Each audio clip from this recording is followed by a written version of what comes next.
JT.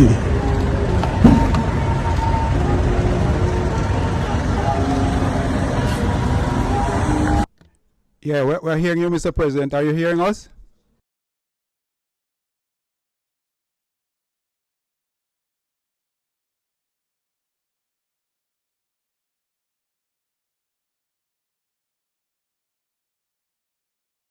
Ladies and gentlemen, welcome to the offices of the Jamaica Football Federation. My name is Earl Bailey, and I'll be taking you through the proceedings.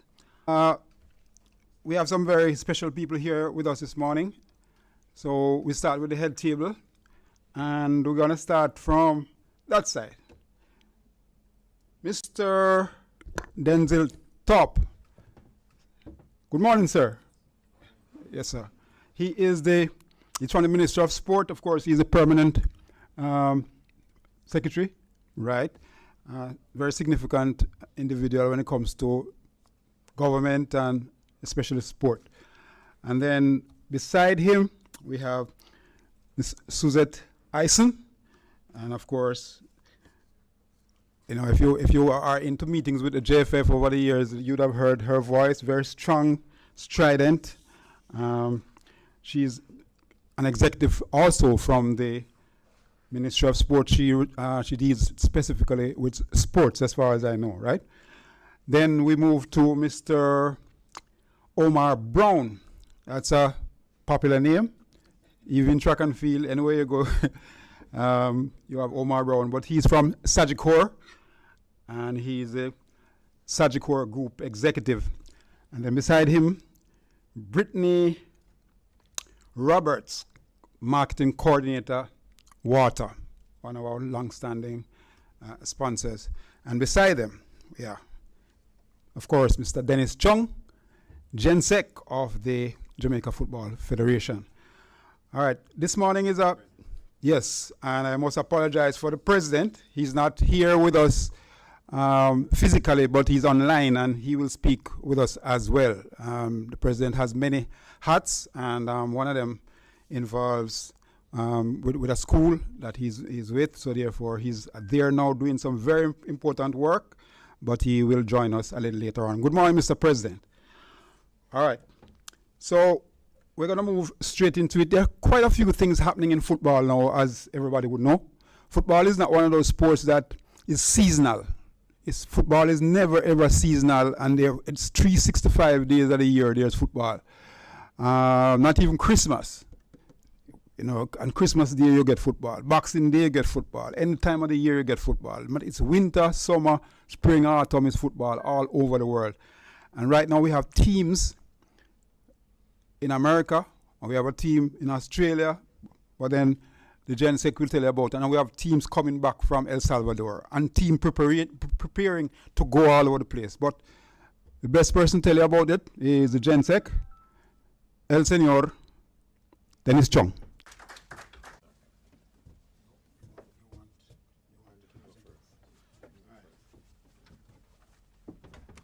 All right, Mr. I'm hearing you clearly. All right, we're gonna change the order here, and because we know you have a lot of things to do on the outside, so we're gonna have you first, Mr. President. So, and make your presentation. Thanks for having me. Let me firstly apologize for my absence. This is totally beyond my control, but I'm picturing exactly what's happening there. Firstly, every dollar counts, and of course every dollar is needed here because there's so much to do and so many games to prepare for. All right, let's go straight now to the General Secretary, Mr. Chung. Well, I'm actually hearing you. All right, you can go ahead now. When you have 3 home games back to back to back at the National Stadium, and then the team will have to fly away a day. He did mention that when it comes to international football, you want to put your mic up? No. Okay. When it comes to international football, between September and the end of November will be the most hectic period in Jamaica's history. when you have 3 home games back to back to back at the National Stadium, and then the team will have to fly away a day or two after that to play an international game, then you understand what we're talking about. So, well, you are. And then it's a president waiting. So, Mr. President, are you hearing us? Yes, sir. I'm actually hearing you. All right, you can go ahead now, sir, and make your presentation. Okay. Again. I was to look at a compensation package for the teams that participated in the just concluded Tier 2 competition, and of course for the ladies as well. So we will be computing our figures, and we want to formally advise those teams that made it to the finals that we will make some funds available as soon as we're able to work out the logistics and the details. We will formally advise the clubs of what amount of money is available. But this is something that we are very aware of. We understand the struggles of the teams. We understand how expensive traveling is, their feeding program, even the purchase of equipment. So the JFF is certainly intent on ensuring that reimbursables, compensation are definitely part of the deal. And we may not be able to give you all of what you would have spent, but we want to ensure that we make a contribution to the process of participating both in the Tier 2 for men's and certainly the Premier League for our ladies. Thanks again. We work out all the details and we'll make a formal announcement in this regard as soon as we're able to do so. Thank you very much, sir. I'm sure the Tier 2 teams, that's Treasure Beach and Lime Hall. Treasure Beach won the competition yesterday. And Lime Hall, they will be happy to hear that, because they would have spent some money to get to that position. And of course, the ladies who would have been all over the country over the last 6 months or so in the league, they will be happy to hear that they'll be getting some funds back as well. All right, just to continue so that people can understand, so everybody can understand, especially the sponsors who are here. You know, having 4 games in September, which is like 6 weeks from now, basically 6 weeks from now, it's significant. And then after that, it continues in the following month, and it continues right up to the 3rd of December. And like each time, it will be not just the local situation where we prepare for the stadium, but each time the team plays here, then you jump on a flight and go somewhere else to play, between Haiti or Panama or Canada or whatever, right across the region. It's going to take a whole heap of money.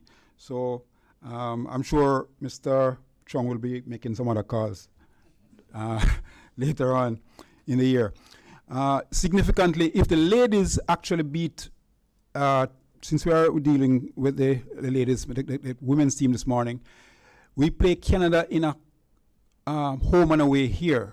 The 22nd of September here, and then they will go to Canada and play the second game.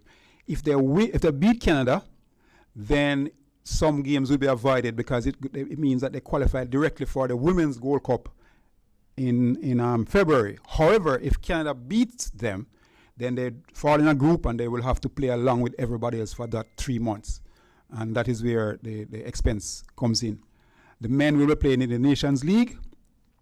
And then if they qualify for the top 4, then they will play in the Copa America next year, along with Argentina, Brazil, all the top teams from South America next year. So these are significant competitions that we're talking about. And we're not mentioning the juniors at all, because they are a part of, they determine how well we do in the future.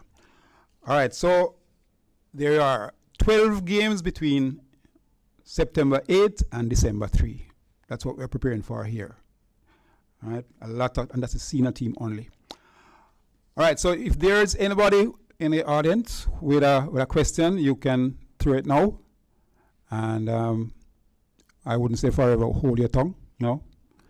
But any questions? So we have, so in September we have actually 4 matches. Men play the 8th and the 12th. Women play the 22nd and the 26th. 3 of those are home games. In October we have 4 matches also. The men play the 12th and the 15th of October. The women play the 25th and the 29th. Right?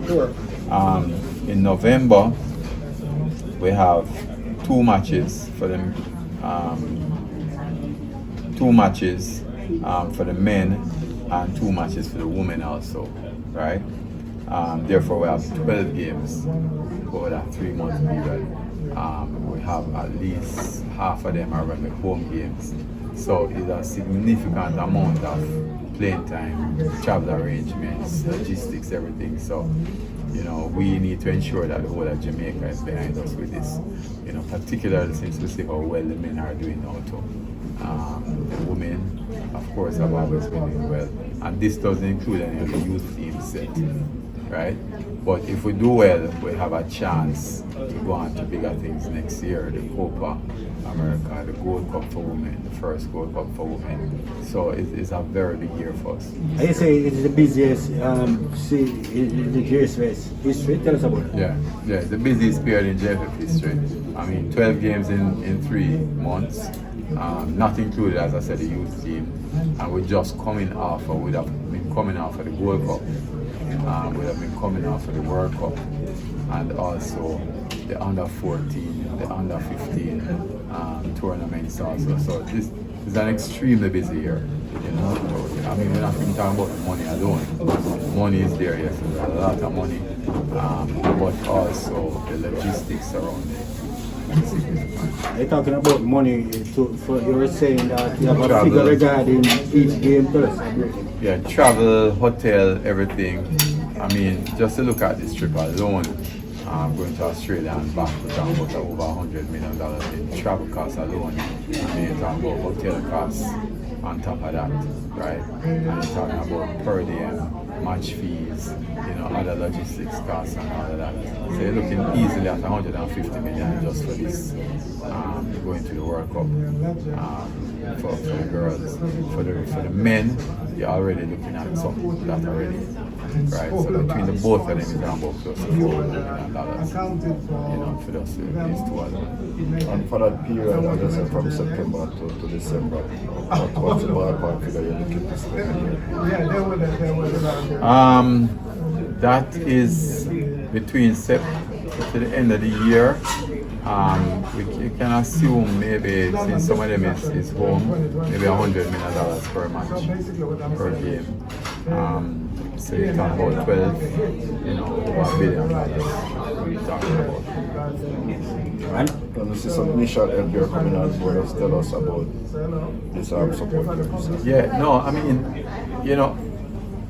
it is not most of the money, but every little thing matters for us, and for these corporate persons to come on. In addition to, remember, we have had sponsors who have come on recently. The most recent was KFC, for example, at $6 million.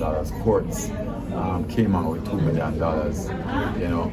Wisconsin has always been there. Stewards has always been there. The SDF also funds us monthly. Has come on also. As I said, we're tying up some other ones now. So if everyone in Jamaica, every company in Jamaica gave us a small amount of money, you can imagine how it would add up, right? We also need, for when the games are here, for the people to support us.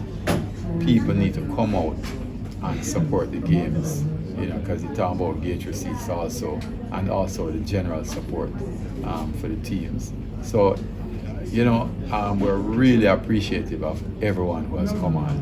I know JFF has had its challenges, we're trying to work them out, right? And I think we've made significant progress on it. I mean, people don't see everything yet, but certainly administratively, you're talking about, you know, us having our own tax compliance certificate now. You know, you're talking about us, for example, completed the annual central review audit for FIFA, which happens every year, and we've reduced the number of points outstanding to less than half of what it was last year. And this is just waiting on some documentation to come in and support it. So we're making some significant progress internally. Of course, there's a lot of legacy debt from before, which we've been paying off a lot of that, right? And getting a lot more current. The per diem, for example, is current for all the matches. There's some money from last year that's owed, but a lot of that is now current. You know, we're funding everything locally. We're recognizing that we also need budgets for every game, which is being done. You know, so we're making some progress with it.